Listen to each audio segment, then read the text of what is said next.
நமஸ்காரம்.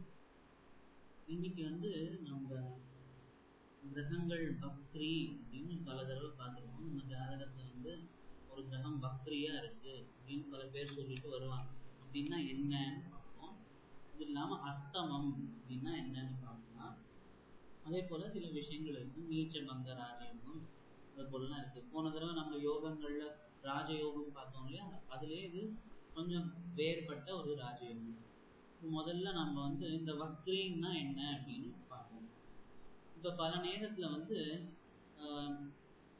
இந்த விஞ்ஞானிகள்லாம் சொல்லுவாங்க, நாசா எல்லாம் சொல்லுவாங்க, இன்னைக்கு நீங்க கிரக மேல பார்த்தீங்கன்னா வானத்துல இன்னைக்கு குரு பகவானை பார்க்கலாம், குரு கிரகத்தை பார்க்கலாம், அல்லது சனியை பார்க்கலாம், சனி கிரகத்தை பார்க்கலாம் அப்படின்னு பல தடவை நம்ம கேள்விப்பட்டிருக்கோம்.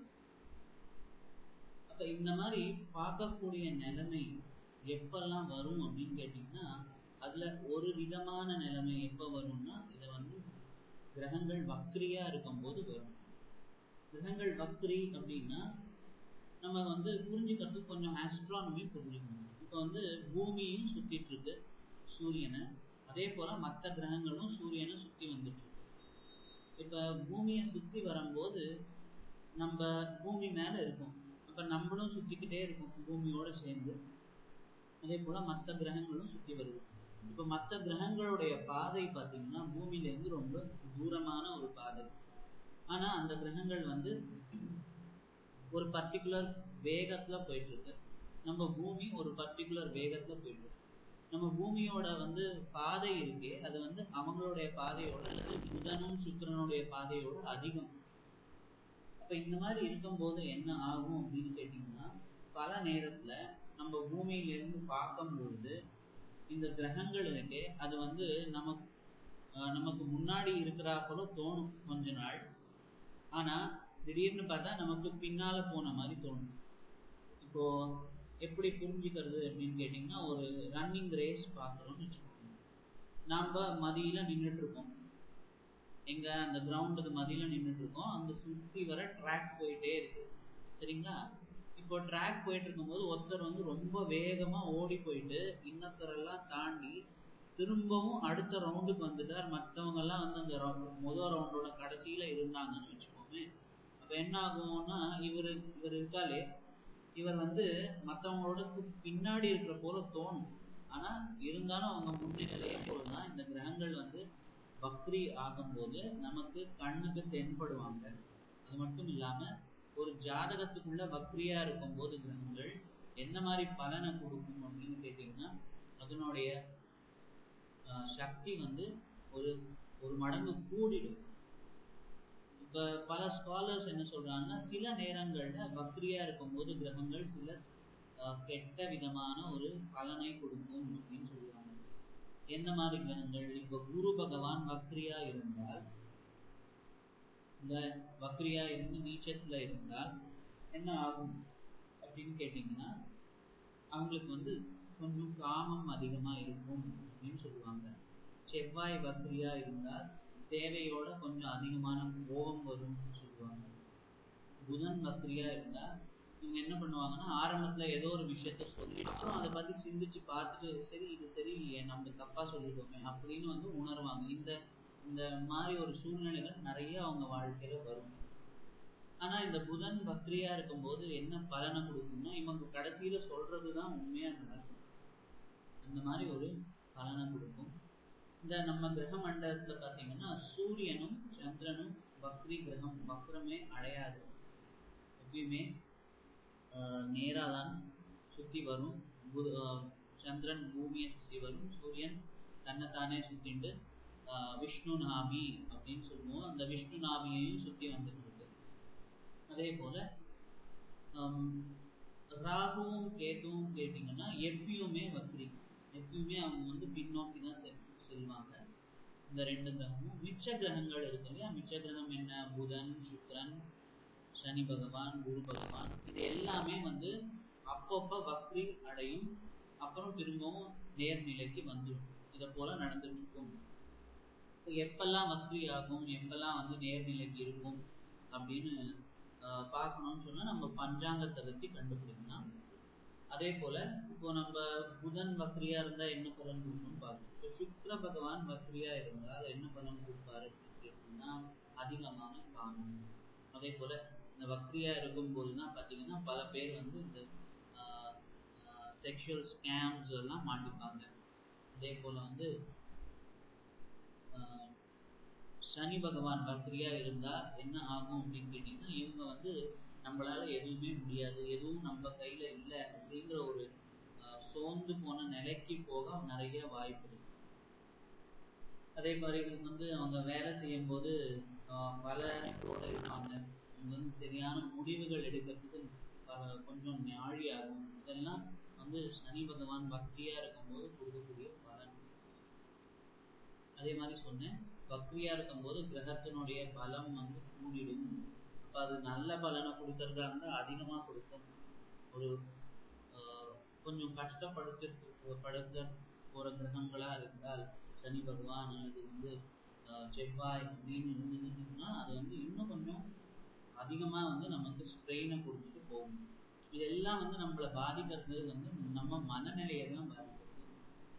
அதுக்காக தான் என்ன சொல்றாங்க சாஸ்திரத்தை அப்படின்னு சொன்னீங்கன்னா நம்ம இந்த மனசும் கிடையாது, நம்ம இந்த உடலும் கிடையாது அப்படின்னு புரிஞ்சுட்டோம்னு சொன்னா நம்ம ஆன்மாவுடைய நிலையில வந்துடுவோம். இப்போ ஆன்மாவுடைய நிலையில வந்து நமக்கு சூரிய பகவானுடைய முழு இன்ஃப்ளூயன்ஸ் கிடைச்சிடும். அந்த மாதிரி ஒரு நிம்மதியான வாழ்க்கையில மனப்பிரச்சனைகள் மனக்குழப்பம் இல்லாத ஒரு வாழ்க்கையை வந்து நம்ம வாழ முடியும். இப்போ வந்து ஒவ்வொருத்தரும் வந்து சூரியனை போல ஒழிக்கணும் அப்படின்னு சொல்லுவோம் இல்லையா, அதுக்கு காரணம் இதுதான். சூரிய பகவான் தான் நான் நேற்றுக்குன்னு சொல்லியிருக்கேன். நம்ம பகவத்கீதை வந்து கிருஷ்ணர் வந்து அர்ஜுனனுக்கு சொல்லும் போது விவஸ்வானுக்கு நான் முதல்ல சொல்லி கொடுத்தேன் அப்படின்னு சொல்றாரு 4வது சாப்டர்ல. அப்ப அது சொல்றதுக்கு அர்த்தம் என்னன்னு கேட்டா நம்மளும் வந்து சூரியனை போல எல்லாருக்கும்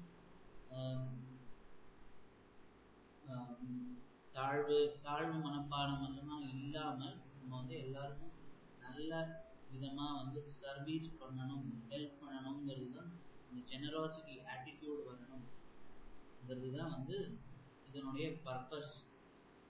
சரி, இப்ப வந்து வக்ரியை பத்தி கொஞ்சம் பார்ப்போம். இதெல்லாம் சொல்லணும் அப்படின்னா அஸ்தமம் அப்படின்னு என்ன? அஸ்தமம்னு சொன்னா எந்த கிரகமும் சூரியன் கிட்டக்க வரும்போது ரொம்ப கிட்டக்க வந்துருக்குன்னு சொன்னா அது வந்து அஸ்தமம் அப்படின்னு சொல்லுவோம். இப்போ வந்து சூரியனோட சந்திரன் வந்துட்டார், ஒரே நிலையில வந்துட்டார் அப்படின்னு சொன்னா அது வந்து அமாவாசைன்னு சொல்லுவோம். பொதுவா வந்து அமாவாசை அன்னைக்கு ஒரு புது வேலை தொடங்கினா நல்லது அப்படின்னு சொல்லுவாங்க. ஆனா உண்மையா பாத்தீங்கன்னா அமாவாசை அன்னைக்கு நல்ல காரியங்கள் வந்து அதிகமா தொடரக்கூடாது. எப்ப தொடரலாம் அப்படின்னு சொன்னா பௌர்ணமி அன்னைக்கு பண்ணலாம், தெய்வீக காரியங்கள் பௌர்ணமி அன்னைக்கு பண்ணலாம். அமாவாசை அன்னைக்கு எந்த மாதிரி காரியங்கள் பண்ணலாம் அப்படின்னு கேட்டீங்கன்னா ஒருத்தர் ரொம்ப தொந்தரவு கொடுத்துருக்கார் அல்லது வந்து வியாதி இருக்கு, அதுக்கு ட்ரீட்மெண்ட் கொடுக்கணும், எந்த மாதிரி ஒரு சரிப்படுத்தக்கூடிய ஒரு கெட்டதை அழிக்கக்கூடிய ஒரு வேலையா இருந்தா அதை வந்து அமாவாசை அன்னைக்கு பண்ணணும். கெட்டதை அழிக்கக்கூடிய வேலையாக இருந்தா இப்போ உடல்நல சரியில்லைன்னு சொன்னா அது வந்து ஒரு நல்ல விஷயம் கிடையாது. அப்ப அதை வந்து சரிப்படுத்துறது அமாவாசை அன்னைக்கு பண்ணலாம். அந்த மாதிரி தான் பண்ணலாம் தவிர ஒரு நல்ல ஆஸ்பீஷியஸ் காரியம் கல்யாணமோ அல்லது வந்து இந்த மாதிரி விஷயங்கள்ல வந்து அமாவாசை அன்னைக்கு பேச்சுவார்த்தை தொடர்கிறது நல்லது கிடையாது. சரி, அதே போல இந்த சூரியனும் சந்திரனும் கூட வரும்போது நம்ம அமாவாசை அப்படின்னு சொல்லுவோம். இப்ப சூரியனும் சந்திரனும் ஒரே ராசியில இருந்துருக்கு அப்படின்னு சொன்னா பல பேர் என்ன சொல்லுவாங்கன்னா அவங்க வந்து இப்போ நம்ம கலைஞர் இருக்காரு என்ன மாதிரி பிரச்சனைகள் கொடுக்கும் அப்படின்னு சொன்னீங்கன்னா இவங்களுடைய எண்ணங்கள் வந்து அவ்வளவா சுத்தமா இருக்காது. பல விதமான ஒரு தூரமான எண்ணங்கள் உருவாக வாய்ப்பு. எல்லா ராசிலையுமா அப்படின்னு கேட்டீங்கன்னா கிடையாது. சில ராசிகள்ல எங்க தூரமான ஒரு கிரகத்தினுடைய ராசிகள்ல இந்த சேர்வு ஏற்பட்டதுன்னா அந்த மாதிரி ஒரு மனநிலை கிடைக்கிறதுக்கு வாய்ப்பு உண்டு. இப்ப அடுத்ததா பார்த்தீங்கன்னா சூரியனும் செவ்வாயும் ரொம்ப கிட்ட இருக்குது அப்படின்னு சொன்னீங்கன்னா என்ன ஆகும் அப்படின்னு கேட்டீங்கன்னா செவ்வாய் வந்து நம்ம சொன்னோம் காவலாளர்கள். அப்ப வந்து இந்த டிட்டர்மினேஷனும் எஃபர்ட்டும் நமக்கு எவ்வளவு இருக்கணுமோ அது வந்து இருக்காது. என்ன ஆகும், சூரியன் வந்து அதனுடைய எல்லா எஃபெக்டையும் எடுத்துட்டுருவார், எல்லா பலனையும் எடுத்துட்டு சூரிய பகவான் கொடுக்க முயற்சி பண்ணுவார். ஆனா சூரியன் எப்படின்னு சொன்னா ஒரு 4 பேரை வேலை வாங்கக்கூடிய நிலையில தான் அவங்களுடைய மனநிலை இருக்குன்னு சொல்லுங்க. சூரியனுடைய நிலை இவங்க வந்து வேலை செய்யக்கூடிய ஒரு நிலை. இப்ப அந்த மாதிரி இருக்கும்போது சில கான்ட்ரடிக்ஷன்ஸ் ஏற்படும். இந்த மாதிரி அப்படின்னா எங்க வேலை செய்யணுமோ அங்க வந்து இவங்க 4 பேரை வேலை செய்ய சொல்லுவாங்க, எங்க இவங்க வேலை செய்யணுமோ அங்க அவங்கள மற்றவங்கள வேலை செய்ய சொல்லுவாங்க. இந்த மாதிரி சில பிரச்சனைகள் உருவாக வாய்ப்பு. இப்போ அடுத்ததான் நம்ம பார்த்தோம் அப்படின்னா சூரியனும் புதனும் அஸ்தமம் ஆயிடுது அப்படின்னு சொன்னா, புதன் வந்து சூரியனோட கிட்டக்க வந்துட்டாங்க, 5 டிகிரிக்குள்ள எந்த கிரகமுமே சூரியனோட கூட ஒரு 5 டிகிரிக்குள்ள வந்துருக்குன்னு சொன்னா அதை வந்து அஸ்தமம் அல்லது இங்கிலீஷ்ல சொன்னோம்னா கம்பஷன் சொல்லுவோம். இப்போ கம்பஷன் அல்லது அஸ்தமம் ஏற்படும் போது என்ன ஆகும் அப்படின்னு சொன்னா புதன் வந்து புத்தி, நம்மளுடைய சரி அல்லது தவறுன்னு நம்ம வந்து பிரிச்சு பார்க்கணும் இல்லையா, அந்த தன்மை, இது சரி இது தவறுன்னு பிரிச்சு பார்க்கக்கூடிய ஒரு தன்மை, அதுதான் புதன். அந்த புதன் வந்து சூரியனோட ரொம்ப கிட்டக்க போயிடுது அப்படின்னு சொன்னீங்கன்னா எது சரி எது தவறுன்னு வந்து அவங்களால ஆராய்ந்து கிளியரா சொல்ல முடியாது, அந்த மாதிரி ஒரு நிலைக்கு வருவாங்க. சரி, இப்போ அது எப்படி நம்ம கண்டுபிடிக்கிறது? இப்போ பல பேர் பார்த்தோம்னு சொன்னா பல மல்டிநேஷனல் கம்பெனிஸ்ல ஒர்க் பண்றாங்க, பிபிஓல ஒர்க் பண்றாங்க. இந்த பிபிஓல வந்து என்ன மாதிரி வேலை செய்யறாங்கிறத வந்து நம்ம நல்லா ஆராய்ந்து பார்த்து போய் சேரறது கிடையாது. அங்க அவங்க செய்யக்கூடிய வேலைகள்ல வந்து சில தவறுகள் நடந்துட்டு இருக்கலாம். ஆனா இந்த புதன் வந்து அஸ்தமமா ஆயிட்டவங்க என்ன பண்ணுவாங்க அப்படின்னு சொன்னீங்கன்னா இவங்க வந்து பணம் கிடைக்கிறது பரவாயில்ல, இந்த வேலையை செஞ்சிடலாமே அப்படிங்கிற ஒரு மனநிலைக்கு போயிடுவாங்க. ஏன்னா நம்ம வாழ்ந்தாலும் அதனால வந்து பணம் முக்கியம். ஸோ அதனால நம்ம வந்து பணம் தான் வருது, இந்த வேலை வந்து தப்பு கரெக்ட்னு எதிர்பார்க்கணும் அப்படிங்கிற ஒரு நிலைக்கு போயிடுவாங்க. அது வந்து ஒரு நல்ல மனநிலையை தராது, நல்ல வாழ்க்கையை கொடுக்காது. இல்ல இப்படி சொல்லலாம், புதன் வந்து அஸ்தமம் ஆகும் பொழுது அவங்க வந்து பணத்துக்கு பின்னாடி அதிகமா போக வாய்ப்பு இருக்கு. அடுத்ததா பார்க்கறது நம்ம என்னன்னா சூரியனும் சனி பகவானும் கூட சேர்ந்துட்டால் என்ன ஆகும். சூரியனும் சனி பகவானும் கூட சேர்ந்துட்டாங்கன்னா ஜென்ரலாவே என்ன சொல்லுவாங்க, சனியும் சூரியனும் ஒரே ராசியில இருந்தா அது வந்து பல விதமான மற்ற பெண்களோட தொடர்புகள் கொடுக்கும், அவங்களுடைய கேரக்டர் வந்து கொஞ்சம் கொஸ்டினபிளா இருக்கும் நேச்சர் அப்படின்னு சொல்லுவாங்க. இப்போ ஏன் அப்படி அப்படின்னு கேட்டீங்கன்னா சனி பகவான் அனுபவிக்கணும், ஆனா எல்லாரும் சந்தோஷமா இருக்கணும், எல்லாரும் அனுபவிக்கணுங்கிற ஒரு ஆட்டிடியூடோட வாழக்கூடிய ஒரு கிரகம்.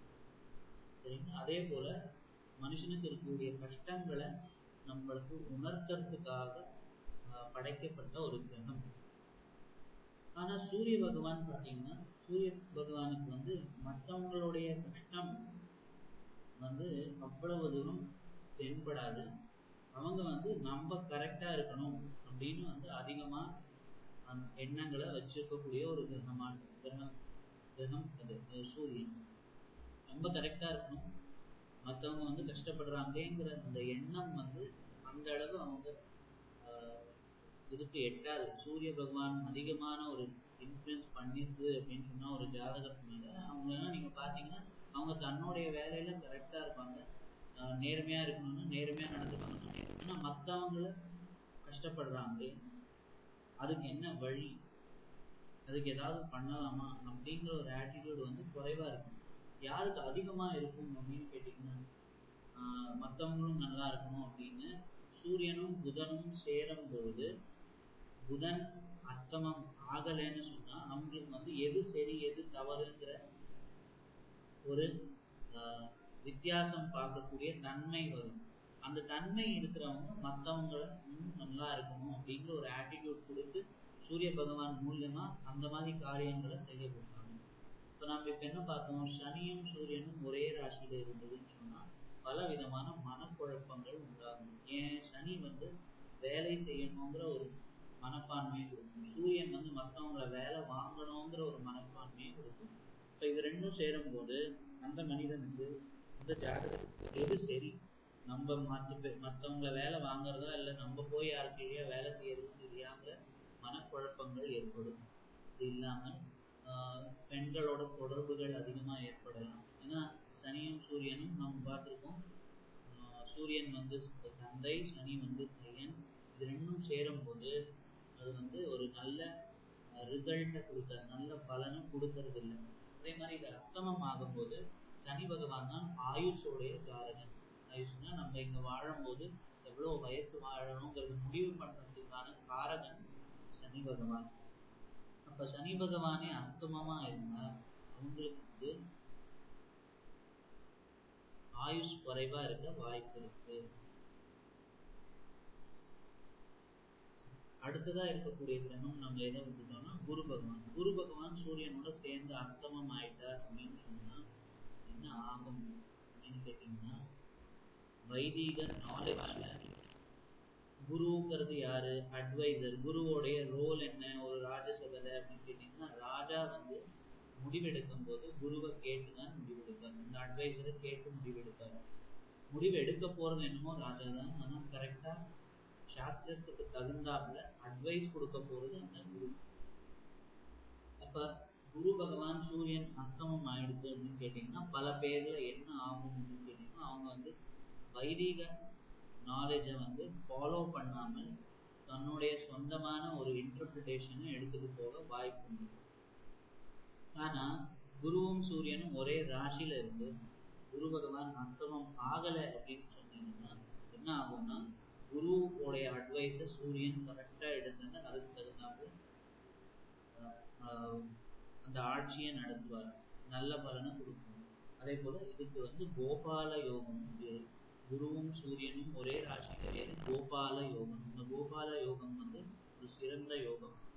வைதிக முறையில எல்லாத்தையும் வந்து நம்ம கரெக்டா கரப்பிடிக்கிறதுக்காக உதவக்கூடிய ஒரு யோகம். இப்ப நம்ம மொத்தம் 7 கிரகத்தை பார்த்தோம். இப்ப சூரியனும் ராகுவும் சேர்ந்து இருந்தது அப்படின்னு சொன்னீங்கன்னா, சூரியன் வந்து தர்மத்தை கரப்பிடிக்கணுங்கிற ஒரு கிரகம். ராகு வந்து எல்லா தர்மத்தையும் உடைச்சிட்டு தான் நினைச்சதை செய்யணும்னு நினைக்கக்கூடிய ஒரு கிரகம். இது ரெண்டும் சேரும் போது நிறைய வந்து பிரச்சனைகள் உண்டாகும். அதே போல சூரியனும் கேதுவும் சேர்ந்திருந்தால் இது ஒரு நல்ல யோகம்னு சொல்லலாம். என்ன காரணம் அப்படின்னு கேட்டீங்கன்னா, கேது பகவான் வந்து ஞானத்தை கொடுப்பாரு. இப்போ ஒரு ராஜாவுக்கு நல்ல ஞானம் இருந்ததுன்னா அவனால நல்லா ஆட்சி செய்ய முடியும். இப்போ அதை போல இருக்கும்போது சூரியனும் கேதுவும் வந்து சேர்ந்திருப்பது வந்து ஒரு நல்ல யோகத்தை கொடுக்கும். சூரியனும் ராகுவும் சேர்ந்திருப்பது ஒரு நல்ல யோகத்தை கொடுக்காது. உங்களுக்கு யாருக்கு இது நல்லது பண்ணும் அப்படின்னு கேட்டீங்கன்னா, இப்போ பிஸ்னஸ் பீப்புளுக்கெல்லாம் சூரியன் ராகு சேர்ந்துருக்குன்னு சொன்னா அவங்க பிஸ்னஸ் நல்லா பண்ணுவாங்க. ஏன்னா பிஸ்னஸ்ல வந்து பொய் சொல்ல வேண்டிய நிறைய நேரங்கள் வரும்.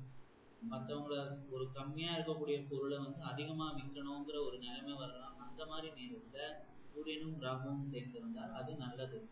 ஆனால் சூரியனும் கேதுவும் சேர்ந்திருந்தால் ஞான மார்க்கத்துக்கும் சரியான முறையில ஆட்சியை நடத்துறதுக்கும் அது நல்லது. அதுக்குதான் பாத்தீங்கன்னா அஸ்வினி நட்சத்திரத்துடைய அதிபதி வந்து கேது பகவான். அந்த இடத்துலதான் சூரியன் உச்சத்தை அடைகிறது. இப்போ சூரிய பகவான் உச்சத்துல இருக்கும்போது நல்ல அட்மினிஸ்ட்ரேட்டிவ் ஸ்கில்ஸ் வரும். ஸோ அந்த குணம் வந்து சூரியனும் கேதுவும் சேர்ந்திருந்தாலும் வரும். ஸோ கேது பகவான் அஸ்தமமா இருந்தால், ஜெனரலி கேது பகவான் அஸ்தமம் ஆகும்போது ஞானம் வந்து அந்த மனிதனை அதிகமா ஆன்மீக வாழ்க்கைக்கு எடுத்துட்டு போக ஹெல்ப் பண்ணும். ஸோ அடுத்ததான் நம்ம பார்க்க போறது என்னன்னு கேட்டீங்கன்னா, நீச்சபங்க ராஜயோகம். இந்த ராஜயோகம் நம்ம வந்து நேர்த்தி பார்த்தோம். நீச்சபங்க ராஜயோகம் அப்படின்னா என்ன அப்படின்னு இன்னைக்கு பார்க்கணும். நீச்சம் அப்படின்னு சொன்னா ஒரு கிரகம் நீச்சத்துல இருக்கும்போது அதை நீச்சம்னு சொல்றோம். நீச்ச ராசியில இருக்கக்கூடிய கிரகங்களை பற்றி பார்த்தோம். சூரியன் வந்து துலாம் ராசியில நீச்சம் அடைகிறார். அதே போல வந்து செவ்வாய் வந்து கர்க்க ராசியில நீச்சம் அடைகிறார். சனி பகவான் வந்து மேஷ ராசியில நீச்சம் அடைகிறார். ஸோ அப்போ இது போல பல விஷயங்கள் இருக்கு. நீச்ச பங்க ராஜயோகம்னா என்ன? ராஜயோகம்னு பார்த்தோம். என்ன? ஒரு கேந்திரத்தினுடைய அதிபதி திரிகோணத்திலேயோ அல்லது திரிகோணத்தினுடைய அதிபதி கேந்திரத்திலேயோ, கேந்திரம் திரிகோணம்னா 7 10 கேந்திரம், ஒன்றாம் வீடு, ஒன்றாம் பாவம், 4ஆம் பாவம், 7ஆம் பாவம், 10ஆம் பாவம் வந்து கேந்திரம். 1, 5, 9 இது 3 வீடும் இதை வந்து திரிகோணம்னு சொல்லணும். இந்த திரிகோணத்தினுடைய அதிபதி கேந்திரத்துல இருந்தாலோ அல்லது கேந்திரத்தினுடைய அதிபதி திரிகோணத்துல இருந்தாலோ அல்லது கேந்திரத்தினுடைய அதிபதி திரிகோணத்தினுடைய அதிபதியை ஏதோ ஒரு விதத்துல சம்பந்தம் பட்டிருந்தாலோ, பார்வையாலேயோ, ஆஸ்பெக்ட்னு சொல்லணும், பார்வையாலேயோ சம்பந்தப்பட்டிருந்தாலும் அந்த ராஜயோகம் உண்டாகும். அது எவ்வளவு தூரம் பலத்தை கொடுக்குங்கிறது ஒவ்வொரு ஜாதகத்துக்கு தகுந்தாப்புல மாறும். மற்ற கிரகங்களுடைய பார்வையாலையும் அது வந்து மாறத்துக்கு வாய்ப்பு உண்டு. ஆனா ராஜயோகம்ங்கிறது இதுதான் பொதுவான ராஜயோகம். அதே போல இப்ப நம்ம வெறும் இந்த கிரகத்துக்கு மட்டும்தானே சொல்றோம். அப்ப ராகு பகவானும் கேது ராஜயோகம் கொடுக்க மாட்டாங்களா அப்படின்னு கேட்டீங்கன்னா கொடுப்பாங்க. எப்படி அப்படின்னு கேட்டீங்கன்னா, இந்த ராஜயோகம் உண்டாருது இல்லையா, இதோட சேர்ந்து கேதுவோ அல்லது ராகுவோ உட்கார்ந்துருந்தா அந்த எந்த கிரகத்தோட கூடியிருக்கோ அந்த கிரகத்தினுடைய பலனை இவங்க கூட்டி கொடுப்பாங்க. அதுதான் வந்து ராகுவும் கேதுவோட வேலை. சரி, இப்ப வந்து நீச்சபங்க ராஜயோகம் பார்ப்போம்.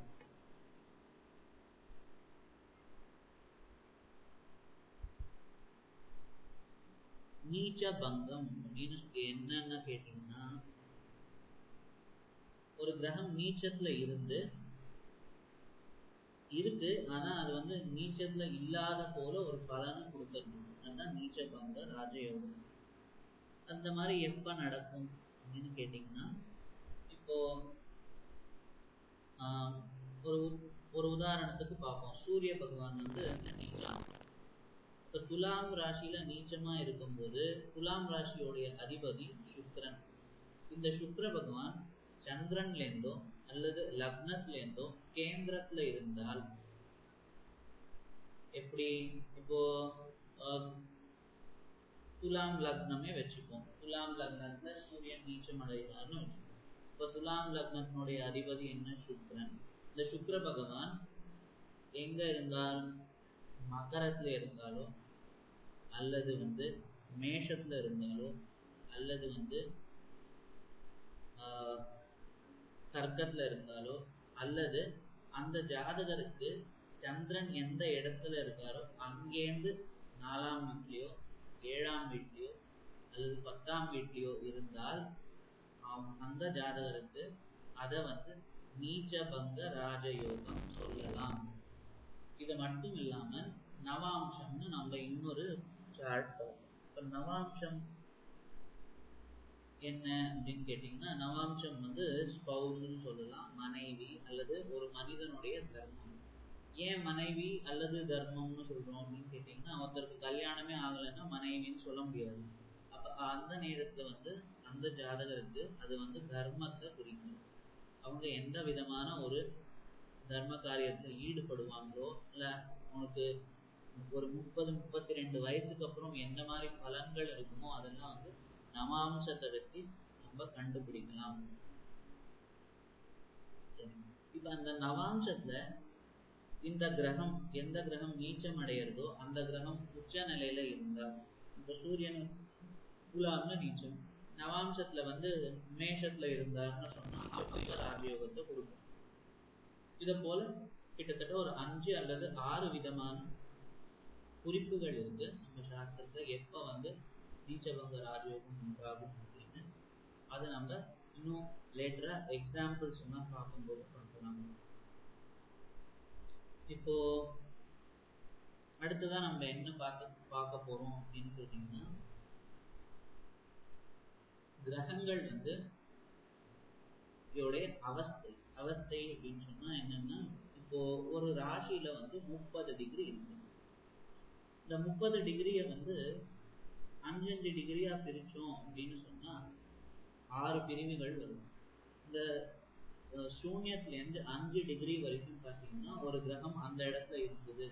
இப்ப மேஷ ராசியில புதன் வந்து 3 டிகிரியில இருக்கார் அப்படின்னு வச்சுக்கோங்கன்னா, அது வந்து ஒரு குழந்தை நிலை.